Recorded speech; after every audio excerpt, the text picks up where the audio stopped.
Bismillahirrahmanirrahim. Assalamu alaikum. Any question from the class?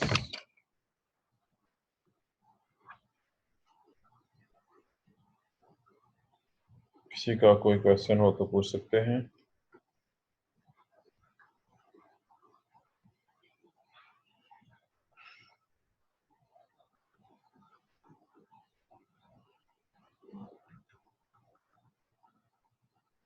Ji, class में से किसी ने कोई क्वेश्चन पूछना हो तो पूछ सकते हैं।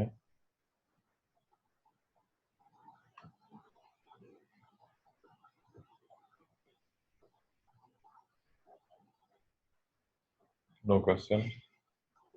चलिए, जहाँ तक मुझे याद है लास्ट टाइम मैंने प्लाज्मोलिसिस को एक्सप्लेन किया था और बताया था कि आपका प्रैक्टिकल भी है, प्रैक्टिकली भी और थियोरेटिकली भी, दोनों लिहाज से उससे इसमें शामिल है। सिर्फ एक डिफरेंस के साथ कि मैंने जो एग्जांपल दी थी, मैंने ये कहा था कि आप अनियन एपिडर्मिस की स्लाइड प्रिपेयर करेंगे और उसके ऊपर एक स्लाइड में बल्कि 11 स्लाइड बनेंगे और उसके ऊपर डिफरेंट कंसंट्रेशंस के सॉल्यूशन प्लेस करेंगे और ये चेक करने के लिए कि प्लाज्मोलिसिस शुरू किस में होती है, किस कंसंट्रेशन में। मैं उसका आंसर नहीं दूंगा फिलहाल, क्योंकि जब आप प्रैक्टिकली परफॉर्म करेंगे फिर आपको अंदाजा होगा कि प्लांट सेल में क्या कंसंट्रेशन होती है और किस कंसंट्रेशन में रखेंगे तो फिर प्लाज्मोलिसिस जो है वो स्टार्ट होगी। ये था जी उसके लिहाज से। एग्जैक्टली सेम यही एक्सपेरिमेंट थोड़े से डिफरेंस तरीके से किया जा सकता है और उस एक्सपेरिमेंट का नाम है, ये आप लोगों ने अभी तक प्रैक्टिकल की नोटबुक्स पर अभी ली हैं कि नहीं? क्योंकि जहाँ तक मेरा ख्याल है कि वो बुक स्टॉल सब खुले हुए हैं, बुक शॉप्स खुली हुई हैं, तो उनसे आप प्रैक्टिकल की नोटबुक्स मार्केट में जौन सी भी अवेलेबल है, आप जौन सी लेना चाहें ले सकते हैं। एक्सपेरिमेंट जो आपके सिलेबस में शामिल है, जो वर्डिंग मुझे याद है वो है to find out DPD of potato tuber slices. Experiment है, मशहूर एक्सपेरिमेंट। पोटैटो ट्यूबर यानी आलू के पीसेस लेके फाइंड करना है कि उनका DPD कितना है। आसान ज़बान में यही कह लीजिए, यही चेक करना है कि उसकी कंसंट्रेशन कितनी है और किस कंसंट्रेशन में वो पानी को ऑब्जॉर्व कर सकते हैं या पानी उनमें से निकल सकता है। ये था जी एक छोटा सा पॉइंट उसके हवाले से। जी ये अंदलीब ने आंसर किया है कि इल्मी के लिए है। कोशिश करें कि कुछ लोग मुख्तलिफ जो हैं ऑथर्स की, कम से कम 2 डिफरेंट ऑथर्स की नोटबुक्स आपके पास होनी चाहिए। वजह यह है कि वो बाज़ औक़ात एक बुक में एक एक्सपेरिमेंट, वैसे तो इन सब में ही इनकम्प्लीट एक्सपेरिमेंट का आंसर जो प्रोसीजर दिया वो इनकम्प्लीट है। उन्होंने बहुत से पॉइंट्स छोड़े हुए हैं, मिस किए हुए हैं। लेकिन बहरहाल आप कोशिश करें कि मुख्तलिफ बच्चे जो हैं 2 डिफरेंट ऑथर्स की जो है नोटबुक ले लें ताकि एक दूसरे को सप्लीमेंट किया जा सके। किसी ने एक ने अगर एक चीज़ बेहतर लिखी हो तो वहाँ से यूज़ की जा सकती है, क्योंकि परफॉर्मेंस तो जब होगी वो एक अलग मसला है। लेकिन बहरहाल जो मेरी एडवाइस है वो मैंने बता दी। याद रखिएगा कि हर नोटबुक में कुछ ना कुछ खामियाँ हैं। सबसे बड़ी खामी ये है, मौजूदा नोट्स की मैं बात कर रहा हूँ, कि इसमें उन्होंने सिर्फ प्रोसीजर दे दी है, उसकी ऑब्जर्वेशंस, कैलकुलेशन, रिजल्ट कुछ भी नहीं करवाया हुआ और बाज़ औक़ात प्रोसेस में कुछ ऐसी खामी रह गई हुई है कि उसका रिजल्ट आ ही नहीं सकता। ये मसला डिस्कस होगा जब आप एक्चुअल प्रैक्टिकल परफॉर्म कर रहे होंगे उस वक़्त। जी, मैं वापस अपने टॉपिक की तरफ आ रहा हूँ। अब प्रैक्टिकल वैसे ही होगा कि आपने प्रैक्टिकल स्लाइसेस लेने हैं। स्लाइसेस लेने के लिए कॉर्क बोरर यूज़ होता है। मैंने सेक्शन कटिंग का प्रैक्टिकल अपलोड किया हुआ है। Section cutting of plant step का प्रैक्टिकल मैंने अपलोड किया था। उसमें आप देख सकते हैं कि पोटैटो ट्यूबर के स्लाइसेस कैसे बनाते हैं। बिल्कुल सेम उसी मेथड से स्लाइसेस बनेंगे।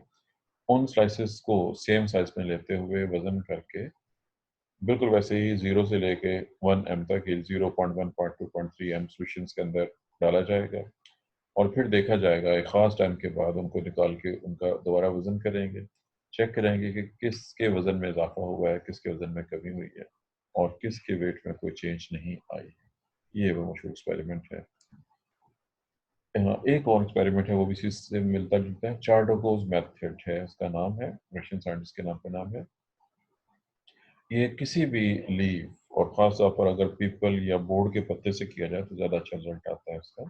से परफॉर्म किया जा सकता है, और उसमें भी लीफ के लिहाज से इसका डीपीटी फाइंड आउट किया जा सकता है। पहले ये सारे एक्सपेरिमेंट इंटर रिलेटेड हैं और सेम मेथड है, सेम प्रोसीजर है, बाकी सब कुछ साथ साथ चलेगा। प्लाज्मोलिसिस की एप्लीकेशन और रेडिकल फाइल दो एप्लीकेशन मैंने डिस्कस कर दी। एक और छोटी सी एप्लीकेशन है, ये भी बहुत ही इंटरेस्टिंग है, बहुत इम्पोर्टेंट है, और इसका ताल्लुक भी प्लांट लाइफ के साथ है, ज़ाहिर खास तरीके से है। किस तरह से, आई एम श्योर कि आप लोगों को इस हद तक जरूर पता होगा कि किसान पौधों को ग्रो करते हैं, और अक्सर बेशतर पौधे सीड यानी बीज से ग्रो होते हैं। मिसाल के तौर पर आप गंदम को उगाना चाहते हैं, गंदम के बीज लिए जाते हैं, साफ सुथरे अच्छे बीज होने चाहिए, अच्छी क्वालिटी के।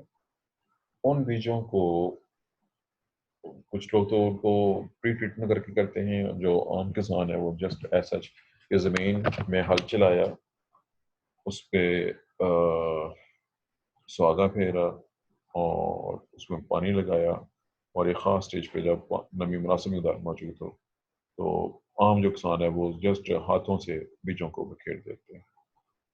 बहरहाल उसके बीजों को उगाने के बहुत से मेथड हैं, ये हमारा वो टॉपिक नहीं है, हमारा सिर्फ कंसर्न इससे है कि जब आप एक बीज को किसी भी नमदार जगह पर रखते हैं तो बीज पानी एब्जॉर्ब करना शुरू कर देते हैं। ये मुझे याद है जी, अभी चंद दिन पहले किसी बच्चे ने क्वेश्चन किया था कि बीज जिंदा होते हैं, ये आपकी क्लास में था कि किसी और ने सवाल किया था? वो आज दिस क्वेश्चन, बीज के वाले से सवाल पूछा था किसी ने, अब सेकंड सेमेस्टर में था या फोर्थ में, ये मुझे याद नहीं है। चलें, कोई नहीं बता रहा है, मे बी सेकंड सेमेस्टर के स्टूडेंट का था। जी, डू यू नो, आपको किस हद तक मालूम है बीज जिंदा होते हैं कि नहीं? वो बताना चाहेगा आप में से? क्या आपको मालूम है कि बीज जिंदा होते हैं या मुर्दा होते हैं या कुछ और होता है? Anyone who? सर वो डोमिनेंट होते हैं, तो जब फेवरेबल कंडीशन आती हैं तो वो लिविंग हो जाते हैं। जी, आपने आपके जवाब सनिया का जवाब है जी, बाकी सब लोगों ने सुन लिया होगा, लेकिन आपके जवाब में भी एक गड़बड़ हो गई है। आपने ये तो बिल्कुल ठीक है, सीड डॉर्मेंट होते हैं, और आपका अगला स्टेटमेंट है कि जब फेवरेबल कंडीशन होती है तो वो लिविंग हो जाते हैं। डू यू थिंक जो यस डॉर्मेंट हैं वो लिविंग नहीं होते? सर, वो लिविंग होते हैं, बट ये कि इंक्यूबेशन कह लें उस पीरियड में होते हैं। इंक्यूबेशन पीरियड तो किसी और मैन में इस्तेमाल होता है, वो तो डिजीज के रेफरेंस से है बेसिकली। हम्म। और कोई चीज जवाब देना चाहता हो? चलिए सुन लीजिए, जर्नल का पॉइंट है वैसे। क्या आपने कभी नोट किया कि जब आप सो रहे होते हैं उस वक्त, और जब आप जाग रहे हैं, मसलन अब आप बैठे हुए हैं और एक ऑनलाइन लेक्चर ले रहे हैं, क्या आप बता सकते हैं इन दोनों में, और तीसरी चीज़ की, अगर फर्ज आप चल रहे हो, वॉक कर रहे हो, या अगर आप रनिंग कर रहे हो, एक्सरसाइज कर रहे हो, हार्ड वर्क कर रहे हो, क्या आपके मेटाबॉलिज्म में कोई फर्क पड़ेगा? Yes sir. जी, स्नेह जवाब दुरुस्त है। क्या फ़र्क होगा? सर वर्किंग जब हो रही होती है, चल रहा होता है या रनिंग हो रही होती है, तो मेटाबॉलिक प्रोसेसेस तेज हो जाते हैं, फास्ट हो जाते हैं। जी, बिल्कुल ठीक है, आपका जवाब 100% ठीक है। चलें, अब इसी चीज़ को सीड के ऊपर अप्लाई कीजिए। जब हम एक सीड को देखते हैं, एक सीड पौधे पे पहले वो बना, फिर वो पक गया, और बाज़ार जब हम सीड को देखते हैं हमें लगता है कि ये तो सूखा हुआ है, और एक आम बंदा ये समझता है कि ये डेड है। याद रखिए, सीड्स डेड नहीं होते, लिविंग होते हैं।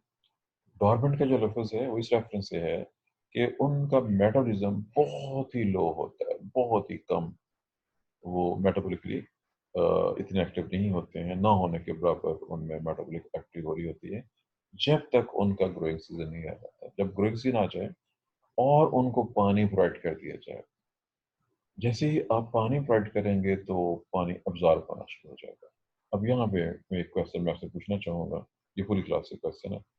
पहले मैं सवाल पूछूंगा, फिर मैं बताऊंगा कि आपने ये कहाँ पढ़ा था। What is माइक्रोपायर?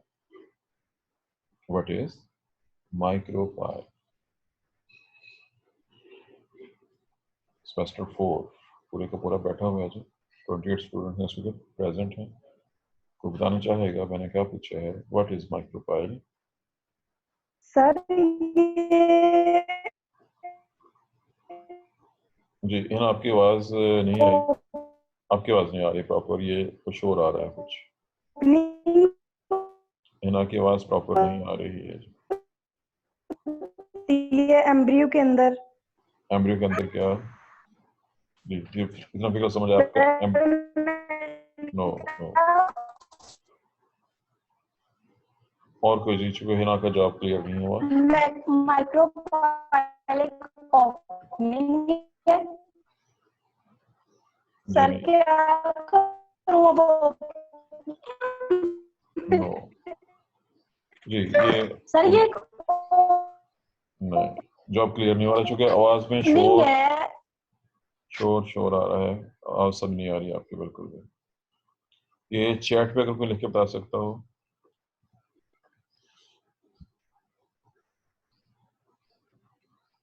जी ये अंदलीब ने जवाब दिया है, आयशा का जवाब नो जी, और कोई जवाब जी, जवाब को भी ठीक नहीं है। Any more?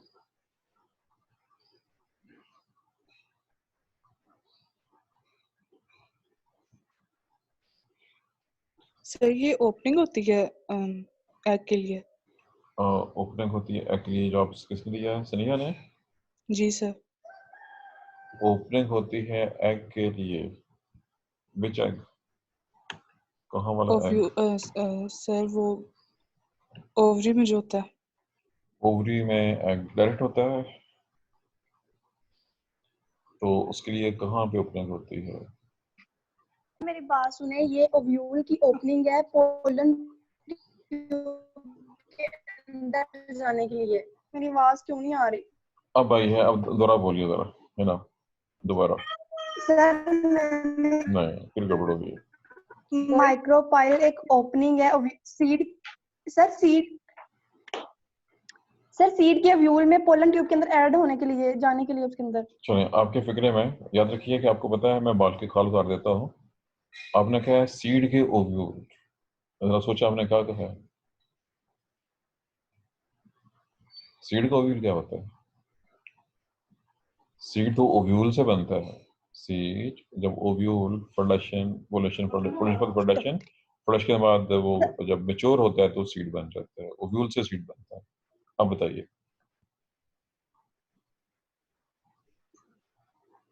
सर मैंने कहा है कि प्लांट के सीड के आपकी आवाज, ओव्यूल के अंदर। प्लांट के सीड के ओव्यूल के साथ, ये हमने क्या कुछ कह दिया। और कुछ चीज, सर और कुछ चैट जवाब। बॉक्स में आ जी रही बुशरा, है वहां से। बुशरा। ओव्यूल में as a small opening appear होता है जहां से पोलन ट्यूब पेनिट्रेट करती है।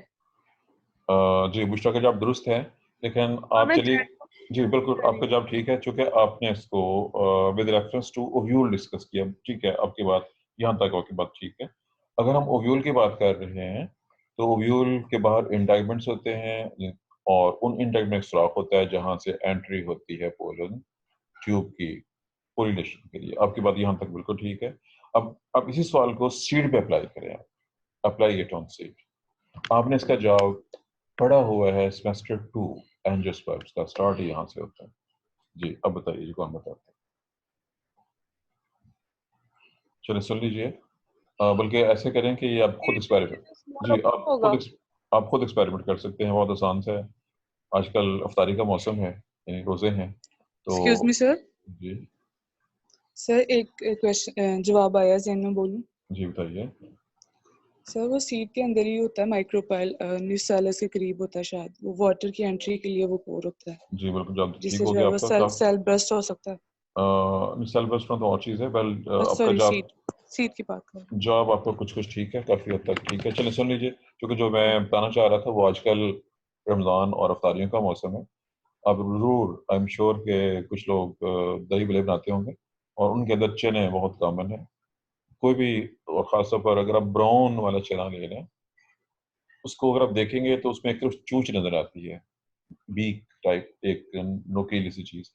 उसके डिप्रेशन वाली साइड पे आपको एक छोटा सा सुराख नजर आएगा। मैंने सुराख का इस्तेमाल किया है, डिप्रेशन होगा, एक डॉट लाइक स्ट्रक्चर होगा जो कि असल में सुराख होता है। और वही उसका माइक्रोफाइल है, यहीं से पानी उसके अंदर अब्जॉर्ब होगा।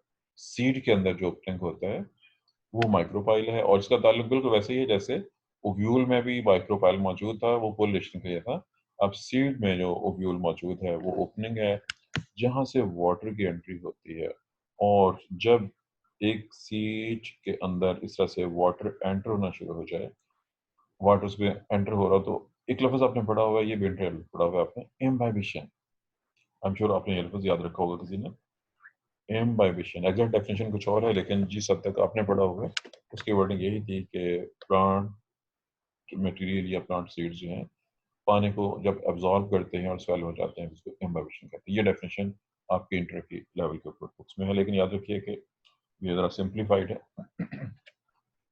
कोई भी मटेरियल जो वाटर को एब्जॉर्ब तो कर रहा हो लेकिन उसमें डिजॉल्व ना हो रहा हो, तो ये प्रोसेस इम्बाइबिशन कहलाता है।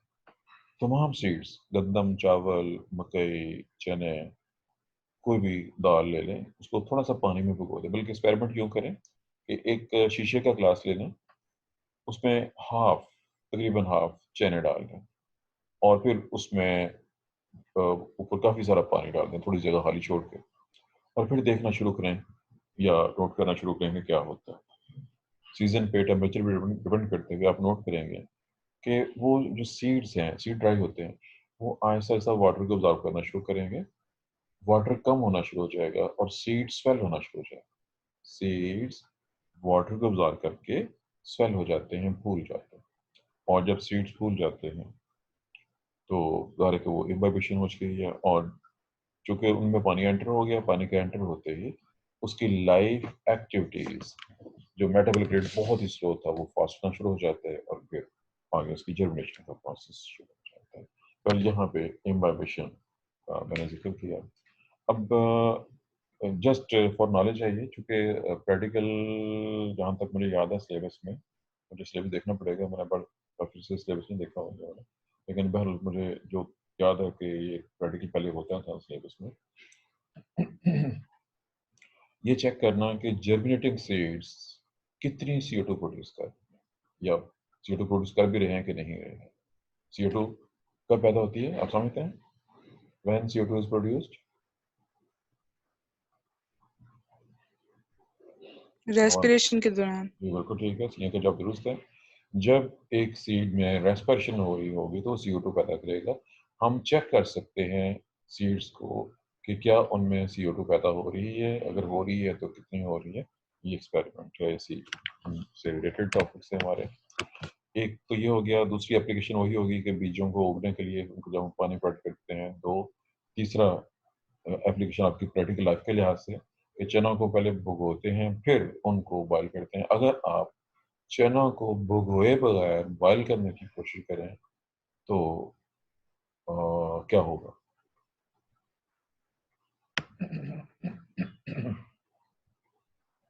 सोचिए। चले आप। सर वो सही तरह से उबलते नहीं है। बिल्कुल ठीक है, हमने सही जवाब दिया है आपको। वो हाँ hard जी, है। आपको चावल पकाने जरूर आते होंगे। चावलों को पकाने से पहले भी उनको भिगो के रखा जाता है। वो भी इम्बाइब होते जी हैं, सर। और फिर उसके बाद उसको कुक करना बहुत इजी हो जाता है। बल ये थी चंद एक प्रैक्टिकल एप्लीकेशंस इम्बाइबेशन के प्रोसेस के लिहाज से। अब प्रैक्टिकल पॉइंट ऑफ व्यू से छोटे छोटे जो टॉपिक्स थे वो कंप्लीट हुए। हमारे सवाल का दूसरा हिस्सा प्रेशर पोटेंशियल्स के हवाले से। सेकंड पार्ट है absorption of water. Absorption of water, और ज़ाहिर है कि फिर वही बात आ जाए, अगर इसमें अभी हमने सिर्फ सीड का जिक्र किया है, सीड, रूट्स, सेल, कोई भी चीज़ हो, हमने इसको प्लांट के रेफरेंस से, प्लांट के हवाले से स्टडी करते हैं कि मुख्तलिफ प्लांट्स या उनके मुख्तलिफ पार्ट्स या ऑर्गन्स पानी कैसे एब्जॉर्ब करते हैं, वाटर की एब्जॉर्प्शन किस तरह से होती है। चूँकि इसमें बीजों के ग्रोथ के लिहाज से, जनरेशन के लिहाज से तो मैंने जिक्र कर दिया। आप इस बात से पहले से वाकिफ हैं, बहुत मशहूर मारूफ और बहुत अहम और बहुत जनरल सी चीज़ है कि अगर हम देख रहे हों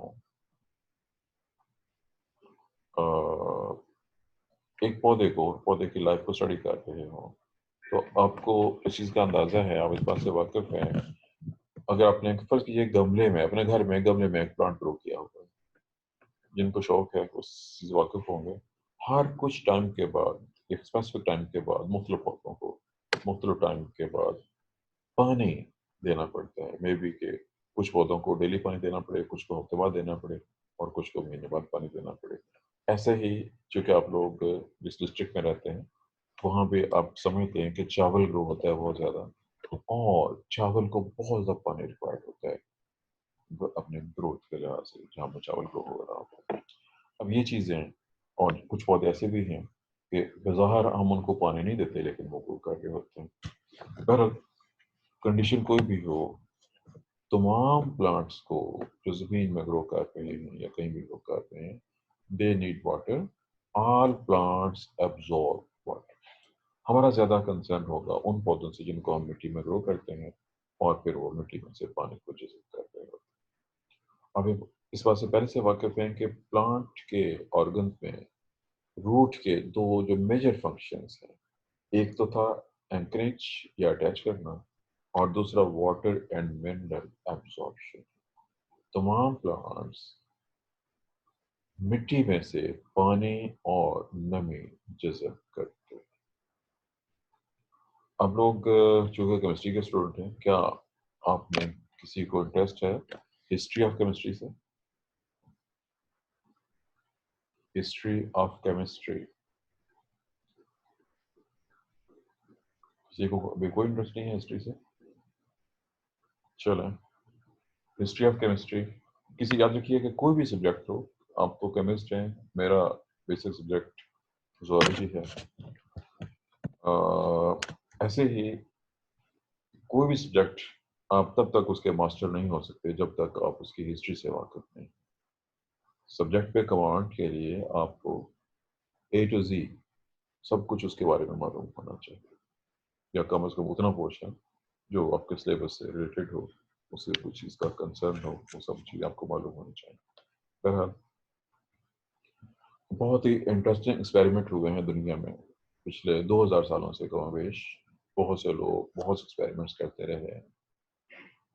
ये अ, अब से कुछ 200-300 साल पहले का ज़माने का एक्सपेरिमेंट है, बल्कि शायद 4 साल हो चुके हों, एग्जैक्ट डेट याद नहीं है मुझे इसकी। एक साइंटिस्ट ने एक्सपेरिमेंट किया, एक गमला लिया, गमले का वज़न उसमें मिट्टी डाल दी, मिट्टी का वज़न किया, उसके अंदर उसने एक पौधा ग्रो कर दिया, ओक का पौधा उसने ग्रो किया उसमें।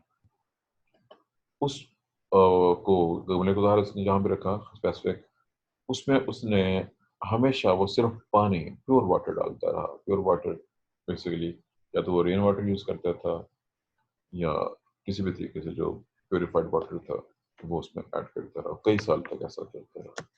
पौधा आहिस्ता आहिस्ता ग्रो होता रहा। जब काफ़ी सारा टाइम गुजर गया तो उस पौधे को निकाला गया मिट्टी में से, उसका वजन किया गया और उस पे जो रूट्स पे जो मिट्टी लगी थी उसको झाड़ के मिट्टी सारी इकट्ठी कंबाइन, फिर उस मिट्टी का वजन किया गया। उसने नोट किया कि मिट्टी के वजन में तो बहुत थोड़ी कमी आई है और पौधे का वजन बहुत ज्यादा हो गया। उसने जो नतीजा निकाला, रिजल्ट निकाला कि जी जो पानी ऐड किया है, खालिस पानी, प्योर वाटर, वो सारे का सारा पौधे के मटेरियल में कन्वर्ट हो गया। पौधा जो है उसी पानी से बना।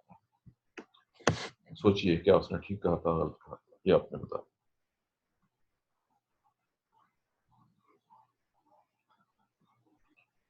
जस्ट गैस ही कर लें, अगर एग्जैक्ट नहीं मालूम है तो जस्ट गैस के उसके बाद दुरुस्त थी कहीं दुरुस्त थी। सर मे बी ठीक है, वो जो सॉइल में न्यूट्रिएंट्स होते हैं वो प्लांट्स अब्सॉर्ब कर लेता है, जी इसलिए का वाटर जवाब वगैरह। जी। और कोई और जवाब देना चाहता हूँ। सर उसने अपना फूड प्रिपेयर किया होगा वाटर और न्यूट्रिएंट्स को यूटिलाइज करके in the form of glucose, जिसमें स्टोर होता रहा होगा नहीं, आप स्टार्च की फॉर्म। आप कहीं और चले गए। आपने सवाल को गौर से नहीं सुना। सवाल क्या था, उसने क्या कहा? क्वेश्चन रिपीट कर दें फिर। उसने जो एक्सपेरिमेंट किया एंड पे उसने पौधा जब काफी बड़ा हो गया उसको निकाला, पौधे का वजन किया, उसका वजन पहले से बहुत ज्यादा हो चुका था। मिट्टी के वजन को चेक किया, मिट्टी के वजन में बहुत थोड़ी कमी आई थी, बहुत मामूली सी कमी थी उसमें। उसने जो कंक्लूजन निकाला कि जो पानी हम उसको देते रहे हैं, गमले में डालते रहे हैं, वो सारे का सारा पानी या वो बहुत सा पानी जज़ब हो गया है इस पौधे के अंदर और पौधे का जो मटेरियल है वो सारा उस पानी से बना हुआ। ये क्लासिकल एक्सपेरिमेंट था। जी तो सर ऐसे ही हुआ था, उसे अपनी फूड वाटर से प्रिपेयर की ना पौधे ने। चलें और कोई जवाब जी? Any more answer? चलें सुन लीजिए, जिस दौर में एक्सपेरिमेंट हुआ था उदाहरण के इनिशियल एक्सपेरिमेंट था, बाज़ाहिर उसकी बात ठीक लग रही है, बाज़ाहिर लफ्ज़ पे गौर करना है, अपीरेंटली ऐसा ही सीन मालूम होता है या दिखाई देता है कि वो पानी से लिविंग मटेरियल बन गया। लेकिन चूंकि आप लोग इससे ज़्यादा पढ़ चुके हुए हैं लेकिन आपका ज़्यादा नहीं किया है, उसने तो उसको सिर्फ पानी पढ़ किया था, मिट्टी में डाल दिया, गमले में डाल दिया। उस वक़्त ये नहीं मालूम था कि पौधों में, उनके पत्तों में स्टोमेटा होते हैं और वो स्टोमेटा के ज़रिए भी चीज़ों को एब्ज़ॉर्ब कर सकते हैं, गैसेस में से एब्ज़ॉर्ब करते हैं। और अब आपको मालूम है कि प्लांट्स CO2 को भी एब्ज़ॉर्ब करते हैं। बहुत बाद में होने वाले एक्सपेरिमेंट से साबित हुआ कि प्लांट्स एयर में से CO2 को एब्ज़ॉर्ब करते हैं और जो फोटोसिंथेसिस है, उसमें वाटर और CO2 दोनों मिलते हैं तो फिर और ये भी नोट किया इसलिए जो पानी डालता पानी बहुत ज़्यादा था, मटेरियल कम बना, इसका मतलब है सारा पानी इस्तेमाल नहीं होता, कुछ इस्तेमाल होता है। CO2 की डिस्कवरी बहुत बाद में हुई कि CO2 भी रिक्वायर्ड होती है। और तीसरी चीज़ जो उसने नेगलेक्ट की, उसका ये ख्याल था कि जो मिट्टी में फ़र्क पड़ा है वो कोई ख़ास नहीं है, वज़न में डिफरेंस था और ज़ाहिर है कि वो जो मिनरल्स हैं, पौधे सॉइल में से मिनरल्स भी अब्ज़ॉर्ब करते हैं, उनकी परसेंटेज बहुत थोड़ी होती है, लेकिन बहरहाल वो अब्ज़ॉर्ब करते हैं। well, ये था जी एक एक्सपेरिमेंट, मैंने हिस्टोरिकल एक्सपेरिमेंट आपको बता दिया और साथ इसमें जिक्र कर दिया कि बाद में ये भी साबित हो गया कि प्लांट CO2 को ऑब्जर्व करते हैं और CO2 को अगर वो ऑब्जर्व ना करें तो तब भी फोटोसिंथेसिस नहीं हो सकती। क्लासिकल एक्सपेरिमेंट्स मैंने बता दिया। अब तीसरी चीज़ जो कि ये लॉजिकल था कि सिर्फ रूट्स ही आमतौर पर मिट्टी में होती हैं, रूट्स ही वाटर को ऑब्जर्व करती हैं। बाद में जब माइक्रोस्कोप से रूट्स को स्टडी किया गया तो पता चला कि रूट के ऊपर बहुत बारीक बारीक रूट हेयर्स होते हैं और वो रूट हेयर्स पानी को एब्जॉर्ब करते हैं। अब लोगों ने किसी न किसी सेमेस्टर में रूट का स्ट्रक्चर काट के स्टडी किया हुआ है, याद है भूल चुका है? किसी को रूट का स्ट्रक्चर याद हो? जब ट्रांसफर सेक्शन काटते हैं रूट में तो क्या कुछ नजर आता है? ये को बताना चाहता हूँ मुझे। सर एपिडर्मिस होता है, कॉर्टेक्स होता है और वो कैस्पेरियन स्ट्रिप होती है, जाइलम फ्लोएम वगैरह। जी ठीक है, आपने देखा है कैस्पेरियन स्ट्रिप्स होती हैं, कहाँ होती हैं ये बताना पड़ेगा आपको। सर कॉर्टेक्स के बाद होती हैं, जाइलम से पहले शायद। सर कॉर्टेक्स एंडोडर्मिस में होती है। जी, हिना का जवाब दुरुस्त है। हिना ने जवाब दिया नहीं और जी बिल्कुल हिना ने दुरुस्त जी सर। बताया। कैस्पियन स्ट्रिप जो है वो part of endodermal cell wall, endodermal की जो जी सर। वॉल्स होती हैं, इसकी वॉल्स की भी खास खासियत है, मैं लफ्ज़ बोलने लगा हूँ। लफ्ज़ है radial walls. If you understand what are radial walls? Radial walls, tangential wall, outer tangential, inner tangential and radial. जो रेडियल वॉल्स है उनमें कैस्पियन स्ट्रिप्स होती हैं, जो टेंजेंशियल वॉल्स हैं आउटर और इनर, उनमें कैस्पियन स्ट्रिप्स नहीं होती। इसका ताल्लुक बहरहाल ये आपने कहीं एनाटॉमी पढ़ी हुई है, आगे जिक्र आएगा, इसका फिजियोलॉजी में जिक्र आएगा, इसकी बहुत ही खास अहमियत है, उसका जिक्र भी आगे आएगा। बहरहाल ठीक है जी, हम आगे चल रहे हैं। रूट्स, रूट का स्ट्रक्चर, रूट हेयर्स और इनका ताल्लुक वाटर की अब्जॉर्ब के साथ बहुत ही इम्पोर्टेंट है। ये आपके इंटर लेवल पे भी मौजूद था, जो कि आप तो ज़ाहिर है डेफिनेटली भूल चुका होगा। ऐसा ही है कि नहीं? जी बताना चाहेगा जी कुछ? याद है भूल चुका है? भूल चुका है सर। जी हीरो ने बिल्कुल सही बात बता दी है जी कि भूल चुका है। और कोई जिसको कोई चीज़ याद रही हो थोड़ी बहुत? चलें कोई बात नहीं, इस तरह तो होता है इस तरह की स्टडी में। आज हम उसी की तरफ जा रहे हैं। इसमें छोटे छोटे बहुत से टॉपिक्स हैं, एब्जॉर्प्शन ऑफ वाटर के लिहाज से छोटे छोटे बहुत से टॉपिक्स हैं। जो कुछ हमने बैकग्राउंड पढ़ा था वो सारे का सारा अप्लाई होगा इसके अंदर। आपने रूट के स्ट्रक्चर को और ख़ास तौर पर रूट हेयर्स और एपिडर्मल सेल्स को स्टडी करना है। मैं कुछ लफ्ज़ बोलने लगा हूँ, इनका ताल्लुक एनाटॉमी से था। एनाटॉमी आप लोग पढ़ चुके हैं, फिजियोलॉजी आपने पढ़नी है, लेकिन याद रखिए physiology is based on anatomy. Physiology हमेशा एनाटॉमी बेस करती है। एनाटॉमी को भुला के आप फिजियोलॉजी को नहीं पढ़ सकते, आपको दोनों से याद होनी चाहिए। मैं एक नाम लेता हूँ, कोई बताएगा मैंने क्या कहा है? ये एनाटॉमी में आया हुआ है semester 2। What is epiblema? Sir question what is epiblema? EPIBLEMA spelling बोल दी है मैंने।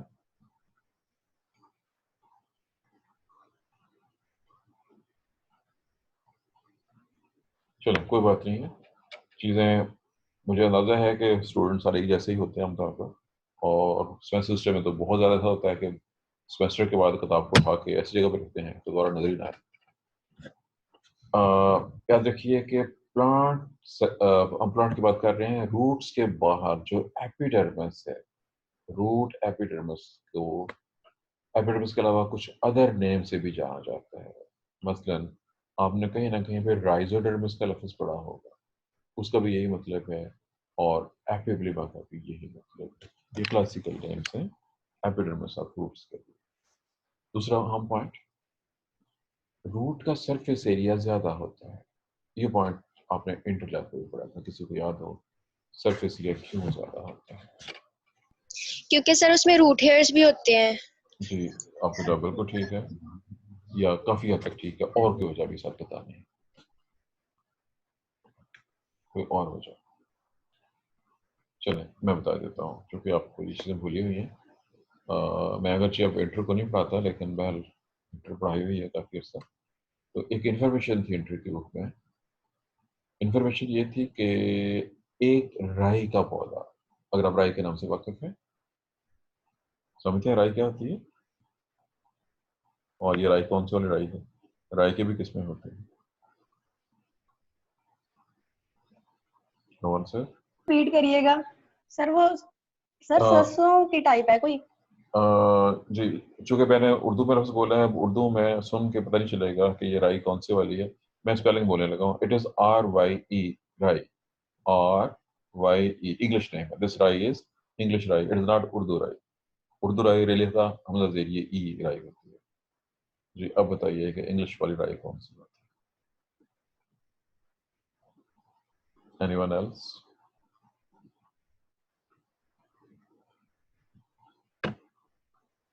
No answer? जी चलिए सुन लीजिए। सर जी जो जी, नो नो नो नो, चलिए सुन लीजिए।